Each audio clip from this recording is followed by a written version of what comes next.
This week's edition of NJBI is Minding Your Business is brought to you in part by AT&T, helping family, friends, and neighbors connect in meaningful ways every day. By PSE&G, powering a future where people use less energy that's cleaner, safer, and delivered more reliably than ever. By New Jersey's community colleges, aligning education to build an innovative workforce. Find out how your business can benefit at njpathways.org. And by New Jersey Business Magazine, providing critical information needs for New Jersey's business community for more than 67 years.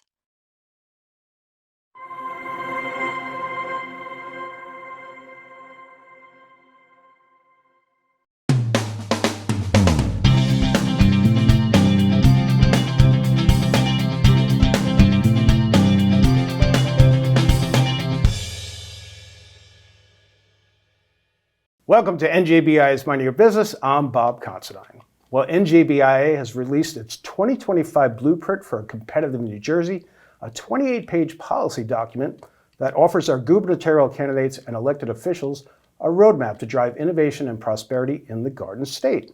And here to discuss this very important and very impressive report are NJBIA President and CEO Michelle Sekerka and Chief Government Affairs Officer Christopher Emigholz.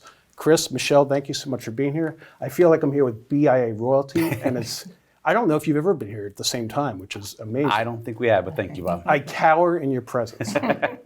So before we get to this blueprint, which is great, we're going to talk about this at length, but let's just talk about Governor Murphy's just signed his final budget, $58.8 billion.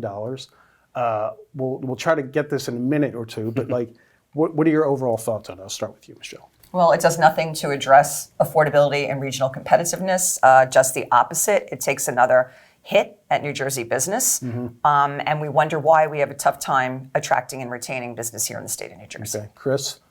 Michelle's right. It does spend too much. It taxes too much. But I get made fun of by Bob sometimes. I try to be the positive one. We're going to talk about the blueprint. That's why we're here today. Right. But there's a couple pro-business economic development initiatives in there to help manufacturing and innovation. So is it enough to gloss over all the bad tax increases in here? No, but it's a positive, and wanted to cue up that blueprint, which I'm very happy to talk about, Bob. Good.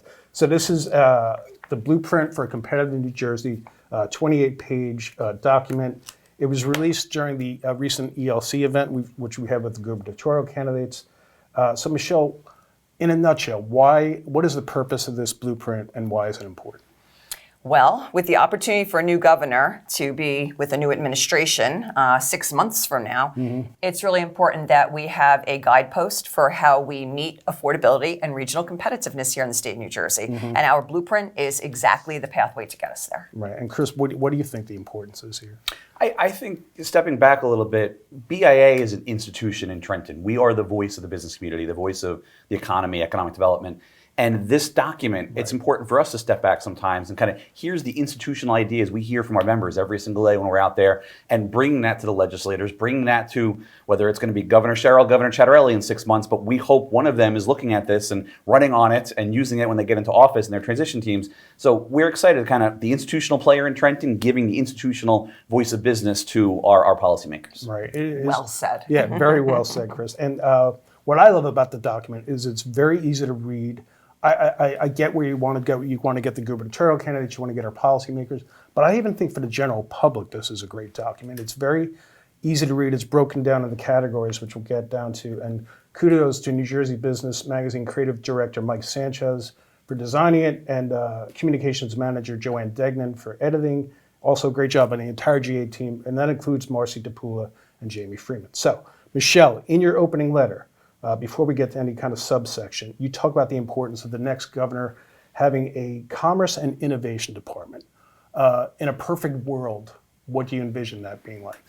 Well, first, let's talk about why it's so important, right? Because we have to put business back at the center. Okay. Business hasn't even been in the car or at the proverbial table for the last 8 years. And so what's really critically important is that we have a cabinet level position that is sitting at the governor's table each and every day on each and every policy, so that the governor understands the impact of policy on the business community every time a decision is being considered. What might it look like? We're going to have a cabinet level person at that table, right? And then we don't need a big department of people. We need a handful of people who have the pulse and boots on the ground for the business community. I would suggest, there's 4 regions in the state of New Jersey, so we should have a representative from each one, North, Central, South, and Jersey Shore. Okay. We hear oftentimes Jersey Shore gets excluded from discussion, and they have very unique issues that they need at the business table as well. Yeah, I'm one of those issues at the Jersey Shore. What about you, Chris? What do you think? Department of Commerce, do you have a grand vision of that yourself? No, it's, as Michelle said, it's critical. I think we also need, there's too many different entities in government, local government, state government. New Jersey has too much local government. It's one of the issues in the report. Yeah. But too many different layers for our businesses to navigate. So if they knew that there was one person, one entity to go to, and they could help them with a economic development issue, a transportation issue, a permitting issue, a licensing issue, you name it, but that one person could break down all those layers and make things easier for that business person, because we hear too often, overregulation, too many burdens, it's cumbersome to do business here. So it's not just, we're too expensive, we know that, but this one person can maybe make government a little bit easier for our business community. Right. And I just want to add, that liaison, I talked about what the department itself might look like, but that person sitting center stage to liaison to each individual department that has, whether it be regulations or permits, right? And then having kind of like the uber comprehensive meeting around big projects around one table where that's all coordinated, Right. Permit coordination, rule coordination would be fabulous. So it's so funny we're talking about this because that's where I wanted to go next, which is regulatory reform. You're both very passionate about it. I don't think the general public knows as much how much hoops the business community has to go through in New Jersey. So it's not a matter of you want to just get rid of rules. You're just looking for balance here. Is that the idea? 110%. Okay. We need rules. We need regulations. We need to keep consumers safe and our environment clean. The reality is that we always overshoot. And when we overshoot, we become outliers. Yeah. And so a lot of our regulations, we exceed other states, we exceed federal regulations. We just take it plus 10, and we don't need plus 10. We're just fine at like 95, 100%. Yeah. It's funny because any event we've had at BIA, I always hear from people, this department is killing me. This is taking too long. I can't get somebody on the phone. And it's all based on regulations. I think the one thing, I don't know if you guys heard this too, but at our ELC event, the one thing I heard from both candidates is the need to scale back rules, even Mikey Sherrill. So I think I said at the end of the event that I had to bounce in my step because if even we got 10 or 20% of what we're asking for in this document, the business community should be thrilled because we'd be 100% better off now than we were over the last 7 years. Right. Chris, there was a couple of sections you authored, probably more than a couple, but the one I wanted to take a minute on each is manufacturing. You talk about the importance of protecting and catalyzing manufacturers through pro-growth policies. So in manufacturing, maybe you can say what you have in here in terms of challenges and solutions. What do you see in manufacturing? Yeah, no, we have to, as a state, as a nation, get back to making things stimulates the economy. Because once you have something, you're marketing it, you're selling it, you're transporting it, and all of that creates jobs throughout the economy. Right. We don't do enough to support our manufacturers in New Jersey, and BIA is focused on that. Having started as New Jersey Manufacturers Association 115 years ago, that is a priority for NJBIA. It should be a priority for everyone in the state. Sometimes it is, but too often it's not. We talked about regulations. They're dealing with a lot of compliance issues, regulations that are burdensome, making it hard. Yeah. They're competing with other states and other nations. And so if they have costs, New Jersey, that no one else in the nation has, if they have taxes that are higher than everybody else in the nation has, that makes it a competitive disadvantage for them when they're trying to get that bid, when they're trying to get that government contract. So we need to do things to lower costs. The big thing we hear from them outside of cost and regulations being too much is workforce. Manufacturers need a very technically skilled workforce that unfortunately they have trouble finding in New Jersey and everywhere. So if New Jersey can lead on that, and in many respects we do lead on workforce, but it's almost one of those things, you got to strengthen your strength, because if we lose that, we are a pain in the neck to work with on taxes, we're a pain in the neck to work with on regulations. So workforce is what we got. We got to make sure that asset stays as good as it is, and we have to do more to make sure that all folks, we don't always need the college education, But out of high school, out of college, people aren't getting the technical skills all the time. You don't always need those degrees, but can we do more credentialing? Can we do more to make sure people have the technical base knowledge to get into these jobs and learn on the job? But right now we hear from manufacturers, they can't find these people. And one other section, taxation and economic development. Challenges and solutions there. What are we talking You mean our taxes too high in New Jersey, about? Bob? It might be. They just got higher. There is. I think there's some simple things in here. One of them is we cite Pennsylvania, just across the river from us. Right. They are embarking on a bipartisan, multi-year phase down of their corporate business tax. They used to be second in the nation, behind New Jersey, who's number one, and now they're on a plan going from they were 9.9 to 4.9 over a number of years, and it was created during Democratic Governor Wolf. It was doubled down on by Democratic Governor Shapiro now, who's been very pro-business over there. And so we just need to have that thinking here of, we know if we lower CBT, it's one of the more anti-economic development tax policies that we have, is having the highest corporate tax in the entire nation in New Jersey. So if we need to do something on that. And we're hearing positive that there's a lot of people in the legislature, Democrats, Republicans, people running for governor. So hopefully that's a priority, but we lay out, let's do that. We also look at our income tax, which not the highest in the nation, but among the highest top rates in the nation. But we're one of the few states that does not index our income tax like the federal government does to inflation, meaning that every single year salaries automatically go up because that's the world we live in. There's a natural rise with salaries. We don't have a natural rise with our income tax brackets. What that means, the federal government does, other states do. So generally you are forced into higher brackets just because of inflation. That's not right. We shouldn't be paying a higher percentage of our taxes because of inflation. We should pay a higher percent of our taxes maybe if we happen to get a promotion and move up in the world and change jobs, but we shouldn't have inflation cause tax increases, and it does right now in New Jersey, so fixing that would be a big help. Okay. And Michelle, education and workforce development. I think you know just about something and everything in this document, and a lot. But I know that one's particularly close to you, in workforce development. In the grand scheme of New Jersey's economic success, how important is it that this becomes a major, major focus? Well, it's so important that it took 4 pages in the document and everything else got 2. That's right. I mean, that's how hands-on we are in this space, right? NJBIA is proud to sit at the table, at the center of the table for workforce development, bringing together academia, government, and our businesses on solutions to our workforce challenges and opportunities. So what do we need to see? What do we need to change? We need better coordination on workforce development. We need better intersectionality between academia and workforce development. Today we treat them like 2 different things. And that's not the case.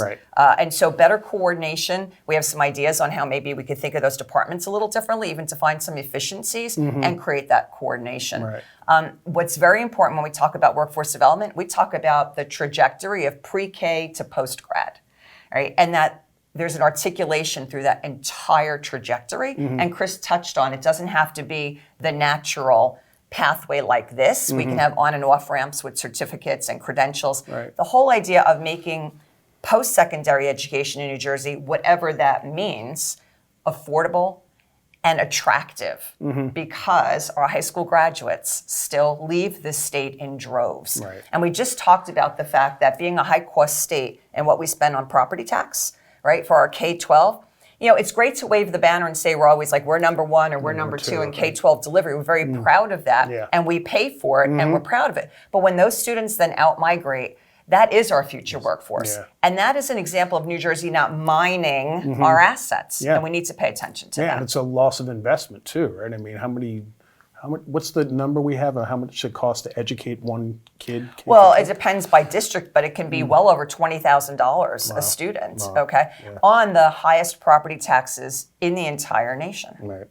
And when you compare that to, I think to Mel's point, we got to invest in that after K-12, because there we're investing. When you get to higher ed, when you get to Department of Labor training programs, that the investment kind of falls off. And why? Because that's actually the guys that are entering the workforce.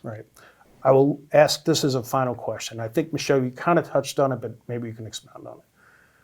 What will make this a successful document in your view? Is it just we get 10 to 20% of this? Is it something else? No, it's successful when the business community is engaged regularly, when we really have a seat at that proverbial table, when we are heard, when people come and say, these are really practical, good ideas. Yeah. How do we put them into play? Right. And then we put together task forces and committees to do the work to say, here's how we can get it done. Right. That's what's going to make this successful. This will not be a report that will sit on a shelf. Our goal at NJBIA is to really promote this over the next 6 months to the election and beyond, and make sure that this is a living, breathing policy document, because it absolutely sets the blueprint for a competitive New Jersey. Yeah.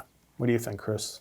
No, I'm very excited to hear Michelle talk, because I'm excited to be a part of that. Right. That we have this roadmap. We're now to do a road show to get this roadmap enacted. And so that's meeting with legislators, that's meeting with the gubernatorial campaigns, that's making sure that whoever has a transition committee to become the next governor, that transition committee is looking at these things, and some of those transition reports echo a lot of what we see here. So I'm excited. I'm excited to be giving this report to legislators. I'm excited to be showing this to people in meetings, testifying, and saying, hey, look at this. What I was encouraged about was at our ELC event, I saw both candidates receive it, and both were very impressed. It was actually good. And I think it shows NJBI is the indisputable business leader, policy leader in the state. So you want to check it out, you want to go to njbia.org/blueprint. Michelle and Chris, thank you so much for being here. Thank you, Bob. All right, we'll be back right after these words. Did you know you could save more than you think by installing motion sensors and automatic dimmers on lights you only use now and then? Plus, there are rebates for that. Believe it. For more, connect at bizsave.pseg.com, your trusted partner in energy efficiency. Welcome back to NJBI's Minding Your Business, where we now turn to a new rule proposed by the State Department of Labor that aims to classify many more New Jersey independent contractors as employees for the companies they serve. Joining us to discuss this proposal that is both concerning for businesses and gig workers alike are NJBIA Vice President Alyssa Frank and the co-founder of the advocacy group Fight for Freelancers, Kim Cavan. Kim, Alyssa, thank you so much for being here today. Thanks for having us, Bob. Alyssa, we'll start with you. Department of Labor and Workforce Development. 50,000 feet, what are they trying to achieve here? Yeah, so essentially the ABC test is a legal standard that folks use to determine whether workers are employees or independent contractors. Okay. The proposed changes to this rule make it more difficult to classify a worker as an independent contractor. Got it. And Kim, why is this important? It's important because what's happening in New Jersey right now is part of a nationwide problem we've all been fighting to stop for a half a dozen years, where they were here 6 years ago in Trenton trying to do this through legislation. We beat them back then. We've been beating them back in Congress ever since then. The fight is continuing in California to undo the damage out there. And now they're coming back to New Jersey and trying again through regulatory rulemaking. It's important because what's being attacked is our fundamental freedom to hang out a shingle and go into business for ourselves. Wow. That's the thing they're trying to take away. That's what we're trying to stop all around the country. So Kim, I did want to ask, you're a freelance writer, right? Freelance writer and editor for more than 20 years now. Okay, so you started Fight for Freelancers to basically stop efforts like this? What happened was they got this law, a very similar proposal in California. Okay. And when that happened, I was alerted to it by a freelance writers professional organization that said, whoa, whoa, whoa, all of our clients are canceling all of our contracts. It's now illegal for us to work with them. So when we saw that New Jersey wanted to do this, just from a personal survival standpoint, I said, well, we're not going to let that happen. Right. What I have since learned is that this affects people in more than 600 professions. This threatens our entire supply chain. 77% of the truckers at the Port of New York and New Jersey are owner-operator independent contractors. Wow. They're in the crosshairs of this thing. You've got financial and insurance advisors in the middle of this mess. You've got everything from manicurists right on across the board to there's doctors who get caught up in really? this. There's anesthesiologists who get caught up in this. There's so many professions affected by this. It is staggering how threatening this is to our fundamental way of life, to our entire statewide regional economy, and when we fight it in Congress, to our national economy. And when California started this, what year was this about? California passed its law in 2019. It went into effect on January 1st, 2020, which is why nobody really heard about it, because a little thing called the pandemic came around right after that. Very small. Kind of swamped the news. But what happened in California They pushed through a version of this, and less than a year later, the legislature had to go back and pass another bill ultimately exempting or partially exempting more than 100 professions just so people could keep earning a living. What they're trying to do through the New Jersey Labor Department right now, 0 exemptions, which is why the lawyers are saying this is going to be even more devastating than what happened in California, where they saw self-employment drop by 10.5%, overall employment drop by more than 4%, pace of job creation dropped by more than 80% over 5 years. Even union membership went down. This is a nightmare scenario. Union membership went down. This is a nightmare scenario for the state of New Jersey. And if they get it through here, they're going to do what they did with the California language. They're going to try to take our even worse language and bring it to Congress, and we're all going to be having to fight it there.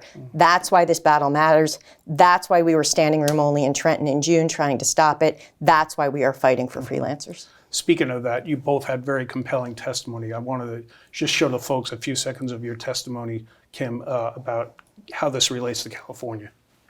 In the years since California tried this kind of thing, Governor Gavin Newsom's former chief of staff said it's truly horrific how many people are negatively impacted by it. The Trump administration's deputy U.S. Labor Secretary called it catastrophic.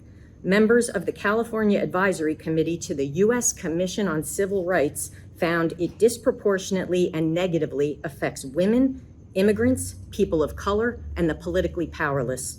A California lawmaker, yet again this month, called on the U.S. Department of Justice to investigate. And yet, here we are, back in Trenton. All right, so Kim, I hear that and I see it, and it's very compelling. The question I'm left with is, did anybody like this idea? I'm hearing workers don't like it and businesses don't like it. The people who testified in favor of it in Trenton, it's the same people we have seen push it all across the country. This is coming from unions and union organizers. In New Jersey, we just saw the AFL-CIO, the Teamsters, the IBEW. Anybody who was there saw them one after the next, saying, this is great policy. Everybody else who was in the room said no. So it is very clear that this is Phil Murphy and Robert Asaro Angelo, our labor commissioner, trying to do a favor for union organizers who are dealing with all-time low membership numbers. They are trying to solve the union's membership problems by foisting all of this on everybody else and trying to force us into work that we don't want. Okay. Alyssa, let's talk about the impact of something like this on business. If more people have to be employees, how does it impact business? Yeah, so businesses really don't like this, and we heard that overwhelmingly when we testified in opposition to this rule last month. Yeah. Really what this rule is doing is forcing businesses to change their business model and their flexibility to find a suitable business model for that particular business. Okay, and those workers who become employees, they're going to have to pay the tax of being an employee too, correct? Oh, that's exactly right. It's a different mindset, I guess. And what is DOL trying to achieve here? Is this all about misclassification? Is this what they're after here? So, fixing that or adjusting to it? So they cite that in their press release announcing what this rule was, that this is to address misclassification of workers. However, and I think every business organization in Trenton and beyond has provided those resources to their members to ensure that misclassification is not happening. Right. And however, the issue with this rule is that it's actually cherry-picking relevant case law to help establish their case that this is something that's needed to help reduce misclassification of workers. Okay. So I want to ask, I don't want to get too technical here, but there is, you mentioned on the outset, Alyssa, about the ABC test. And I'm just going to read the ABC test. What it means is, it means that independent contractors are required to be A, be free from control and direction by the business, B, do work outside of a firm's usual course of business and place of business, and C, be engaged in an independent and established trade, occupation, profession, or business.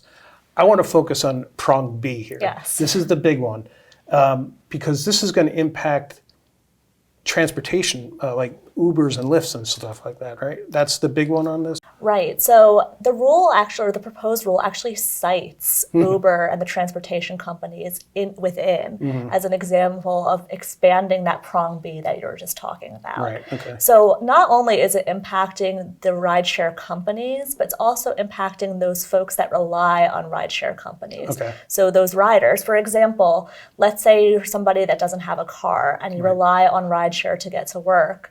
This rule will make it more difficult to be classified as an independent contractor, therefore reducing the number of drivers who are available to provide those services to folks that rely on them in New Jersey. Not only is it impacting riders, but of course folks that rely on these companies to get critical resources like medicine. There'd be less Doctors' drivers. offices.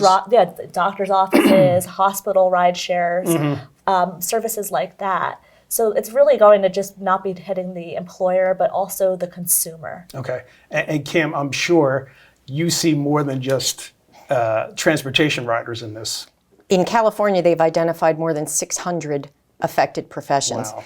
And you were asking about B-prong in particular. I think what it's important for people to understand, it's hard to get into the hocus pocus of the actual regulatory language. Regular people, your eyes glaze over, right? I'm sorry, did you say something? Exactly. What's important to understand, they're trying to restrict the regulatory language in ways that make it impossible for anybody to actually pass the test and be a legitimate independent contractor. What we're seeing in state after state, in Congress, at the Federal Labor Department, they're trying every avenue they can think of to finagle this language and tweak this language. And if you listened to what the attorneys said at the public hearing last month, they're trying in New Jersey to finagle it in a way.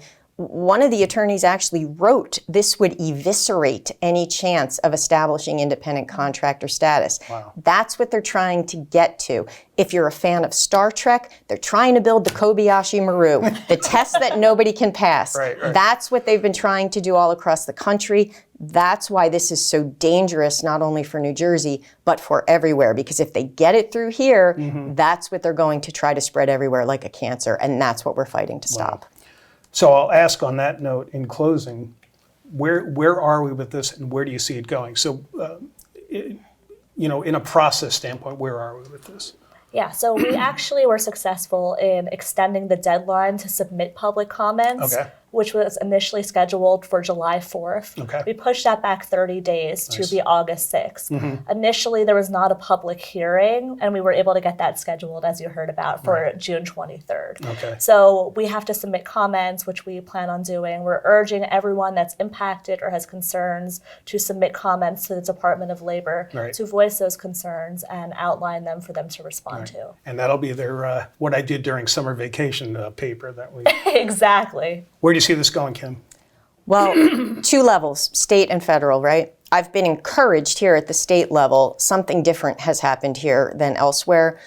A lot of times we see this become yet another partisan issue where we get caught up in the swirl of politics and it's one side versus the other. What we're seeing right now in New Jersey, the Republicans standing strong against it as always, but we've now had 4 Democratic state senator committee chairmen come out and express concern about this. So people are starting to understand and say publicly on both sides of the aisle that this is just bad policy. That's a good thing.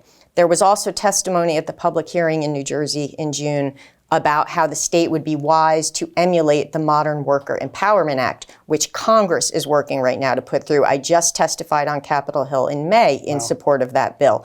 It is sponsored by a lawmaker from California who saw the damage there and is trying to prevent it from happening nationwide. We have New Jersey lawmakers like my congressman, Tom Kean Jr., already signed on as co-sponsors. They remember what happened when this got tried in New Jersey in 2019, the widespread outrage. They're on board trying to fix it. I was meeting with members of Congress behind closed doors all day when I was up on Capitol Hill, signing up co-sponsors for this bill. We have all indications that it's going to start moving soon. If we can get that through in Congress, it would be a fantastic model for New Jersey's lawmakers to emulate next to try and prevent something like this from ever happening here again. Right. Well, again, Kim Cavan, Alyssa Frank, your fighting for freedom of freelancers. And appreciate all the hard work you're doing. Thanks for being here. Thanks, Bob. Thanks, Bob. Okay. And thank you for joining us on NJBI is Minding Your Business. We'll see you next time.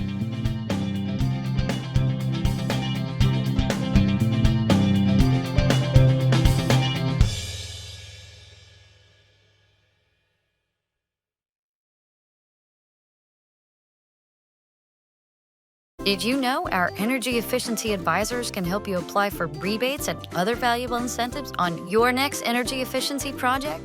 Believe it. For more, connect at bizsaid.pseg.com, your trusted partner in energy efficiency.